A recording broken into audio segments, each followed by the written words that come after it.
Bueno, fin de año, momento de balances. ¿Qué hacer?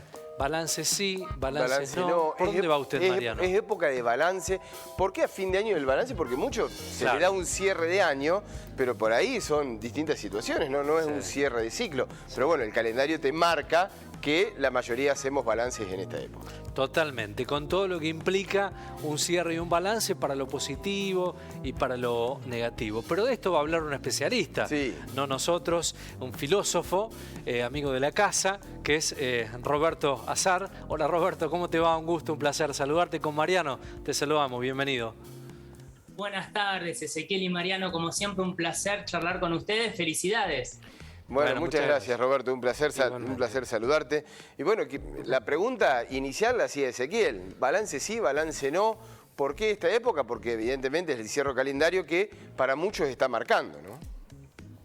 Creo que diste con el clavo, Mariano, en el hecho de que el cierre de año implica al mismo tiempo un inicio, un nuevo comienzo. Entonces, naturalmente tendemos a hacer balances. Es como poner en la balanza lo bueno y lo malo que pasó en el año, las pérdidas que tuvimos, que pueden ser materiales en estos momentos tan difíciles que estamos viviendo, o puede ser la pérdida de algún familiar, lamentablemente, como así también las cosas buenas que nos pasaron, los logros, y en general tendemos a proyectar hacia el próximo año todo aquello que no pudimos conseguir en el año actual. Es una tendencia, diría yo, humana, que es casi inevitable. Claro, pero digo, y también nos tenemos que permitir esta visión alternativa, Roberto, ¿no? De ni un sí ni un no, lo bueno, lo malo, mirar alguna cuestión desde algún lugar más positivo para que no nos genere un bajón grande, ¿no? Absolutamente, Ezequiel. Me parece que es muy importante tomar en cuenta en estas fechas, que para muchos son de algarabía y de mucha alegría, de reuniones familiares, también aquellas personas que por alguna razón se sienten mal. A lo mejor porque sienten con mayor intensidad la pérdida de un familiar. Entonces es muy importante, a mi juicio, tener en cuenta a todas aquellas personas que están solas en estos momentos y que se sienten aún más solas por la tendencia generalizada a las reuniones con amigos, con familiares. Y yo pensaba, Ezequiel, en una especie de metáfora que tenía que ver con los tiempos que estamos viviendo. A mí no sé si te pasó a vos, si les pasó a ustedes, pero yo veía muchas personas que estuvieron aisladas por la cuestión del COVID, ¿sí? Por contacto estrecho, estuvieron aisladas de alguna manera sin elegirlo, ¿no? Porque se tuvieron que aislar por ser contacto estrecho de algún paciente de COVID. Y yo me preguntaba por qué muchas veces no tenemos en cuenta que mucha gente elige el aislamiento. Yo conozco también gente, familiares que eligen el aislamiento, por eso me parece también tan problemática la idea esta de la nueva normalidad que va a venir después de la pandemia, porque es muy cuestionable el concepto de normalidad. Hay gente para la cual por ahí es normal no estar en contacto con tanta gente, ¿no? Y eso también es respetable, así como es absolutamente respetable que uno elija reunirse de los afectos, ¿no? Roberto, te pregunto porque me parece que, bueno, yo entiendo eso de la nueva normalidad y el concepto que se puede tomar de normal para uno y para otro. Pero tiene mucho que ver, creo yo, y me parece y te lo pregunto, el tema es de la decisión de uno, ¿no? Porque me parece que ahí puede haber un factor tan importante, digamos, porque cuando te lo obligan a hacer, me parece que entra a tallar allí otra circunstancia. Coincido plenamente con vos, Mariano. De hecho, yo, cuando Ezequiel me comentó que íbamos a hablar de este tema, inmediatamente se me vino a la mente el estoicismo, que es una corriente filosófica que plantea básicamente que tenemos que estar en armonía con el universo, pero que le da mucho valor a la libertad de decisión. Tanto es así que Epicteto, y me parece que tiene que ver con lo que vos estás planteando, si no me corregirás, Epicteto, que era un esclavo, pero que paradójicamente se sentía libre, decía: la única manera de ser libres es que deseemos solamente aquello que está bajo nuestro control y que elijamos vivir una vida en la cual seamos absolutamente libres de elegir. Claro, cuando la libertad está condicionada desde afuera, pareciera que deja de ser una libertad, por lo menos una libertad tal cual la entendemos en la vida cotidiana, ¿no? Sí. Pensaba en esto, Roberto, como por ahí uno es muy autoexigente respecto a los cierres y a los balances, y necesariamente no es una ciencia exacta la vida, digo. Hay que permitirse también situaciones positivas y negativas. Digo, al momento de autoevaluarnos en el transcurso del año y cómo nos proyectamos, para que no sea tan dañino para nuestra salud? ¿Cuál es tu mirada respecto a esto, que muchos lo toman como una ciencia exacta? Si me fue bien, me tiene que ir de esta manera; si me fue mal, me tiene que ir... Digo, hay que bajar un poco esa intensidad, ¿no? Sí, coincido con vos. Yo mismo he sido víctima de ese tipo de pensamientos e inclusive he llegado a la absurda opinión según la cual los años impares para mí son mejores que los años pares. Es verdad. Entonces el otro día llegué a la ridícula situación de tenerle miedo al 2022 porque digo, en general los años impares son mejores. En realidad es algo absolutamente convencional el año. De hecho, lo que marca el año es la vuelta que ha dado la Tierra alrededor del Sol y tardó 365 días. Es algo absolutamente convencional y yo coincido con vos, Ezequiel, en que a veces hay que bajar un poco las expectativas e incluso voy un paso más allá. Muchas veces el hecho de que no se haya dado aquello que tanto anhelábamos puede llegar a ser algo bueno. No lo podemos saber en el momento. No tenemos la perspectiva como para saber si aquello que nos pasó es lo mejor o no. Bueno, yo le citaba el estoicismo. Para los estoicos hay que aceptar lo que viene, como viene, y no es tan importante lo que nos pase en el año, sino más bien cómo reaccionamos a aquello que nos pasa. Lo cual, por supuesto, no impide que uno tenga proyectos, que uno tenga expectativas, pero hay que ponerle un poquito un límite a eso para no bajonearse tanto también. Coincido con vos. Bueno, y también, ¿no? Porque está más allá del individuo, de lo autopercibido, está todo el afuera, todo el entorno. Claro, Mariano. De hecho, las presiones, disculpen que utilice una palabra tan fuerte, pero muchas veces esta idea de que en las fiestas nos tenemos que reunir, tenemos que disfrutar en familia, con amigos, tiene que ver con tradiciones y con presiones sociales que vienen un poquito desde afuera y que algunos asumen con mucha naturalidad porque a lo mejor se sienten muy cómodos en ese rol. Pero también hay gente a la cual no le gusta tanto eso y por eso yo empezaba la nota pensando o dando la posibilidad también de respetar esa individualidad. Pero por supuesto que socialmente estamos condicionados como para actuar de determinada manera en estas fechas, ¿no? Ese es un gran desafío, ¿no? Porque pensaba, de chicos nos toca por ahí asistir a la decisión de nuestros padres, ¿no? Respecto a los lugares donde uno se junta a cerrar el año. Y de más grande uno tiene la posibilidad de elegir, pero como decía Mariano también, hay un contexto que va como limitando la toma de decisiones respecto a lo que uno realmente quiere hacer cuando uno convive en sociedad. Absolutamente, por eso Jean-Paul Sartre, un autor al que yo cito mucho, un filósofo francés contemporáneo, decía, estamos condenados a ser libres, lo que aparentemente parece contradictorio, ¿no? Porque uno asocia la condena con una especie de prisión y que se opone a la libertad, pero él lo que quería decir es que en todo momento estamos obligados a decidir, inclusive si decidimos no ir, por ejemplo, a un determinado evento, en ese momento estamos decidiendo también. Y lo que marcaba Sartre, y que tiene que ver con lo que ustedes están planteando, es que siempre somos libres porque a pesar de que tenemos condicionamientos externos, condicionamientos familiares, sociales, económicos, etcétera, siempre tenemos un margen de libertad. Entonces, a pesar de que no somos absolutamente libres, ese sería un ideal, siempre tenemos un margen de decisión.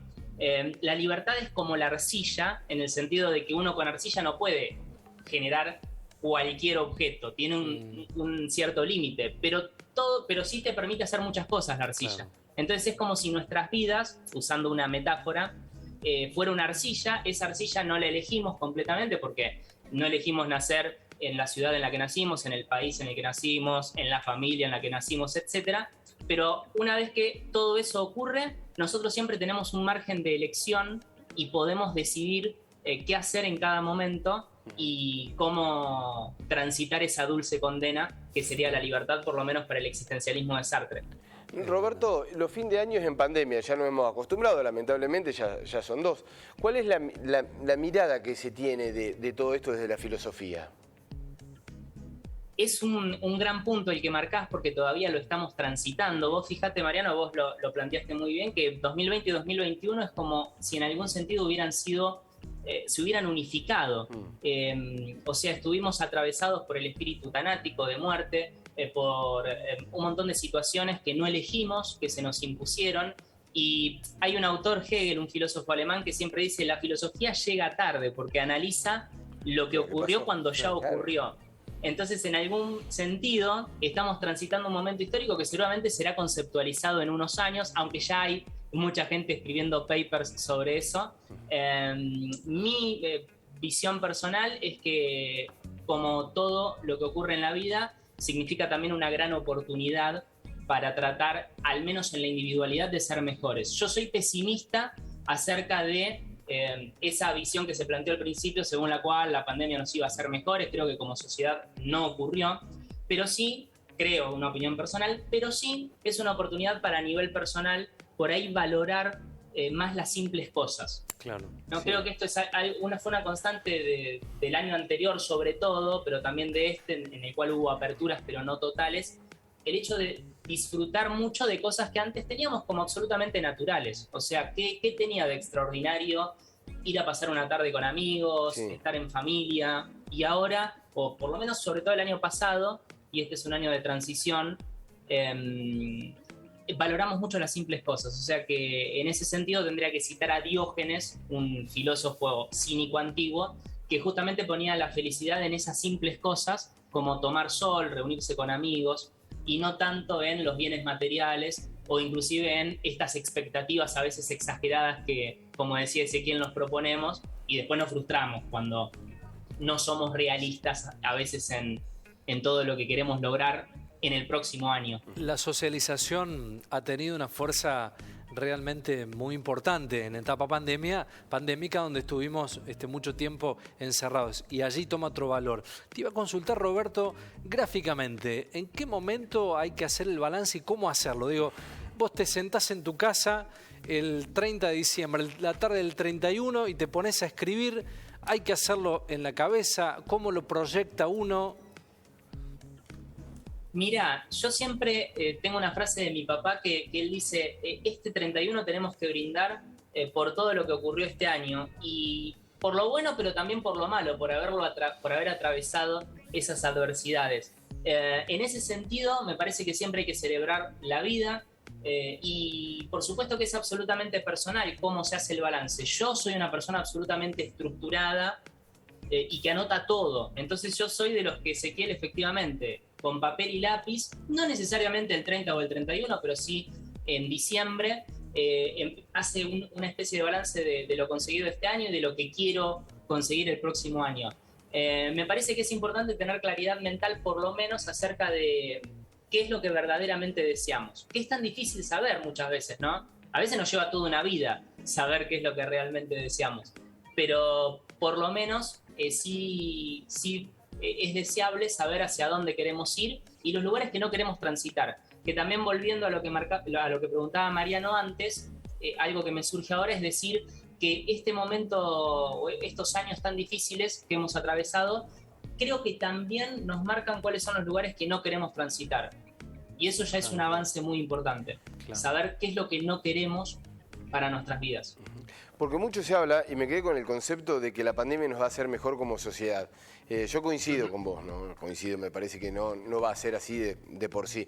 Pero desde lo individual también, uno siempre dice, bueno, quiero volver a ser el mismo de antes de la pandemia.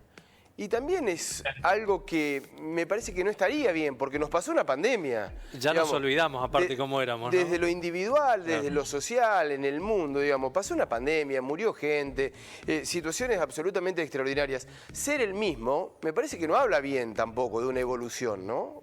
Evolución en el término de crecimiento. Coincido plenamente con vos, Mariano. Nunca somos los mismos, y mucho menos después de atravesar estos años en los que muchos de nosotros perdimos seres queridos, y coincido con vos en que el desafío es ser mejores de lo que éramos antes, no ser los mismos. Y yo conozco mucha gente, creo que incluso me podría citar a mí mismo, ya que estoy hablando en primera persona, que ha tomado decisiones importantes en este tiempo. De alguna manera, creo que lo positivo que nos dejó la pandemia es que nos ayudó a hacer una introspección muy fuerte y por supuesto no lo puedo generalizar, pero creo que conozco mucha gente a la que le pasó lo mismo, que tomó decisiones que no se animaba a tomar antes. Claro. Y que esta reflexión que inspiró el estar mucho tiempo con nosotros mismos y valorando, como decíamos, la vida, nos hizo decir, bueno, hay que aprovechar el tiempo que tenemos, no podemos estar en lugares, por ejemplo, en los cuales no somos felices, mientras las condiciones lo permitan, por supuesto. Claro. Si esto lo está escuchando alguien que no llega a fin de mes y que ese trabajo no lo hace feliz, pero necesita el dinero, por supuesto que va a seguir en ese trabajo. Pero a lo que me refiero es algo más global. Hay espacios que a lo mejor uno casi por inercia habita y en los que no se siente cómodo. Me parece que en este sentido el desafío es tratar de conectarnos con el deseo que tenemos y que muchas veces nos lleva años saber qué es lo que efectivamente deseamos. Este parate fue generando esa situación. Bueno, ¿para vos ha sido un buen o un mal 2021, Roberto? En lo estrictamente personal, Ezequiel, fue un año muy bueno. Personalmente me fue bien. También el año pasado fue muy duro porque tuve una pérdida en la familia. Este año, en ese sentido, familiarmente estamos todos bien. Profesionalmente también se cumplieron todas mis expectativas, inclusive las pude superar. Así que yo tengo muchas razones para brindar este fin de año. Pero sobre todo, lo primero que te decía, tener a mi familia bien y poder celebrar con ellos. Con un círculo que puede ser muy íntimo, pero de personas con las que uno quiere estar. Sí, está bueno, está bueno. Mandarte un gran abrazo, Roberto, como siempre, que tengas un lindo cierre de año y un mejor comienzo de 2022. Igualmente para ustedes, Ezequiel, y muchas gracias por el contacto. Chao, que Roberto. terminen muy bien este año y empiecen mejor el 2022. Hasta luego, igualmente. Chao. Hasta luego. Chau.